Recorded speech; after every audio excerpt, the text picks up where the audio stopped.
ओम नमो भगवते वासुदेवाय नमः। जय श्री विष्णु। प्रिय भक्तों, आज हम सब सुनेंगे पवित्र पाप मोचनी एकादशी की व्रत कथा। इस एकादशी का व्रत करने और इसकी कथा सुनने मात्र से मनुष्य के बड़े से बड़े पाप नष्ट हो जाते हैं और भगवान विष्णु की विशेष कृपा प्राप्त होती है। आज हम सब श्रद्धा और भक्तिमय होकर पाप मोचनी एकादशी की पावन कथा का श्रवण करेंगे। पाप मोचनी एकादशी की व्रत कथा। अब तक सुनाई हुई कथाओं के लिए भगवान श्री कृष्ण का भांति भांति से साधुवाद करते हुए धर्मराज युधिष्ठिर ने कहा, हे माधव, चैत्र मास के कृष्ण पक्ष की एकादशी के नाम, विधि विधान और महत्व के बारे में बतलाइए। यह भी बतलाइए कि इस दिन किस देवता की और किस प्रकार पूजा की जाती है।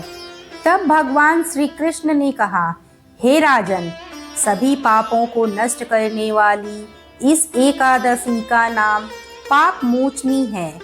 इस दिन भगवान विष्णु की पूजा करने का शास्त्रीय विधान है।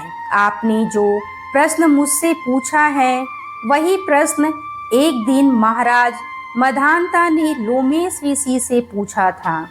तब लोमेश ऋषि ने उन्हें जो कथा सुनाई थी, वही मैं तुमसे कहता हूँ।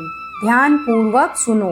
देवताओं के खंजाची कुबेर के बाग का नाम चैत्ररथ था।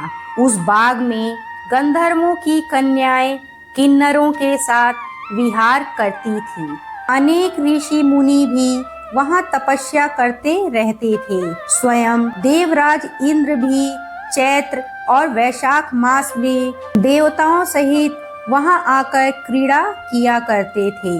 वहीं अपने आश्रम में मेधावी नाम के एक ऋषि भी तपस्या करते थे। वे शिव के परम भक्त थे। एक दिन मंजू घोषा नाम की अप्सरा ने ऋषि को मोहित करने का विचार किया। वह भय के मारे उनके समीप तो नहीं गई, परंतु दूर बैठकर वीणा पर मधुर गीत गाने लगी। उसी समय कामदेव भी मेधावी ऋषि को जीतने के लिए वहां आ पहुंचे। उन्होंने उस सुंदर अप्सरा की बहुओं को धनुष, कटाक्ष को डोरी, नेत्रों को संकेत और पूंछों को पूरी बनाकर मंजू घोषा को सेनापति बनाया।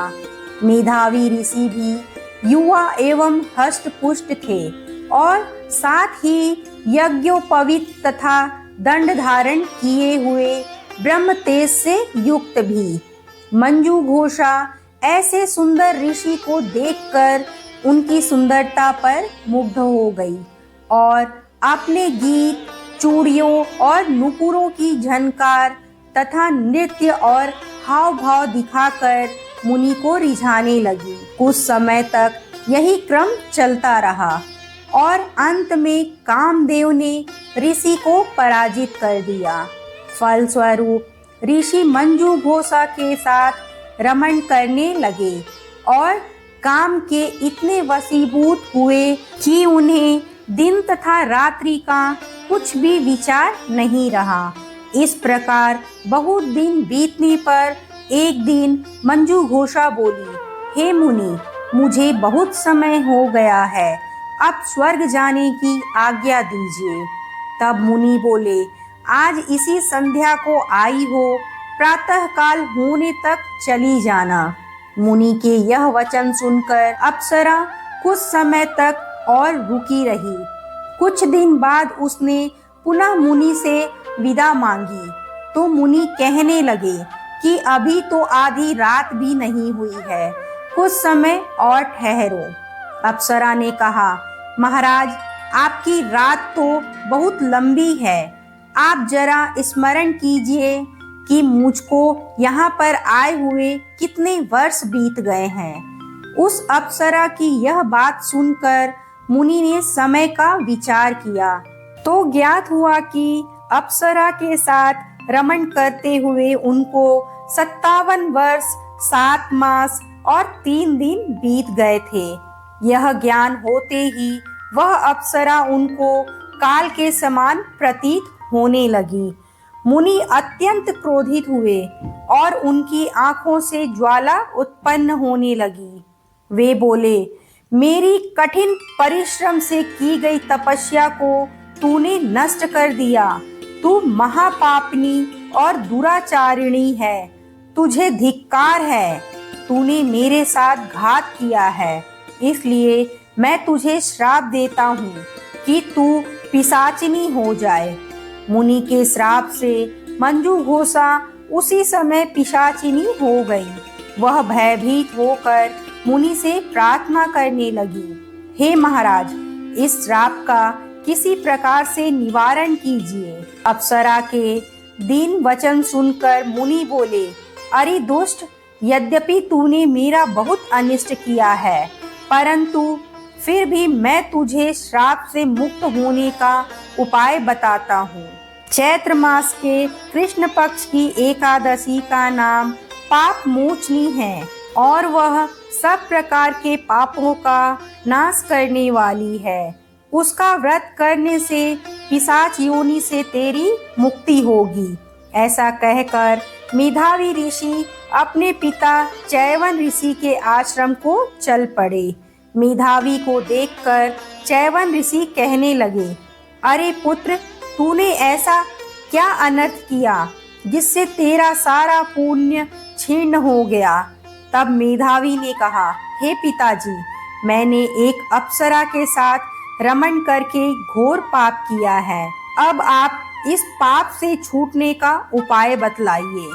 तब चैवन ऋषि बोले, हे पुत्र, चैत्र मास के कृष्ण पक्ष की पाप मोचनी एकादशी का व्रत करने से सब पाप नष्ट हो जाते हैं। इसलिए तुम उस व्रत को करो। पिता की आज्ञा पाकर मेधावी ऋषि ने विधि पूर्वक इस व्रत को किया, जिससे उनके सब पाप नष्ट हो गए। उधर मंजू घोषा भी व्रत के प्रभाव से पिशाच योनि से मुक्ति पाकर दिव्य रूप धारण करके स्वर्गलोक को चली गई। लोमेश ऋषि बोले, हे राजन, पाप मोचनी एकादशी के व्रत को करने से सब पाप नष्ट हो जाते हैं। इस कथा को सुनने तथा पढ़ने से 1000 गोदान का फल मिलता है और इस व्रत को करने से ब्रह्म हत्या, गर्भपात, सुरापान, गुरु पत्नी से प्रसंग आदि जैसे पाप भी नष्ट हो जाते हैं और अंत में स्वर्ग की प्राप्ति होती है। बोलो विष्णु भगवान की जय। अब हम सब विष्णु भगवान की आरती करेंगे। ओम जय जगदीश हरे, हो स्वामी जय जगदीश हरे। भक्ति जनों के संकट, दास जनों के संकट क्षण में दूर करे। ओम जय जगदीश हरे। जो ध्यावे फल पावे, दुख विनसे मन कहो स्वामी, दुख विनसे मन का। सुख संपत्ति घर आवे, सुख संपत्ति घर आवे, कष्ट मिटे तन का। ओम जय जगदीश हरे। मात पिता तुम मेरे, शरण गहूँ मैं किसे की, हो स्वामी शरण गहूँ मैं किसे की। तुम बिने और न दूजा, स्वामी बिने और न दूजा, आस करूँ मैं किसे की। ओम जय जगदीश हरे। तुम पूर्ण परमात्मा, तुम अंतर्यामी, हो स्वामी तुम अंतर्यामी। पारे ब्रह्म परमेश्वर, पारे ब्रह्म परमेश्वर, तुम सबके स्वामी। ओम जय जगदीश हरे। तुम करुणा के सागर, तुम पालन करता, हो स्वामी तुम पालन करता। मैं मूर्ख खल कामी, मैं मूर्ख खल कामी, कृपा करो वरता ओम जय जगदीश हरे। तुम हो एक अगोचर सबके प्राणपति हो स्वामी सबके प्राणपति। किस विधि मिलूं दया में किस विधि मिलूं दया में तुमको मैं कुमति ओम जय जगदीश हरे।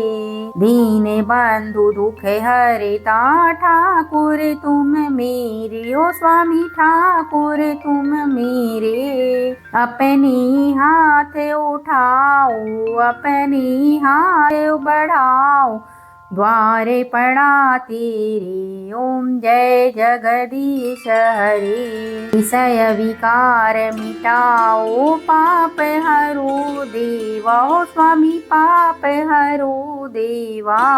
श्रद्धा भक्ति बढ़ाओ श्रद्धा भक्ति बढ़ाओ संतन की सेवा ओम जय जगदीश हरे। बोलो विष्णु भगवान की जय।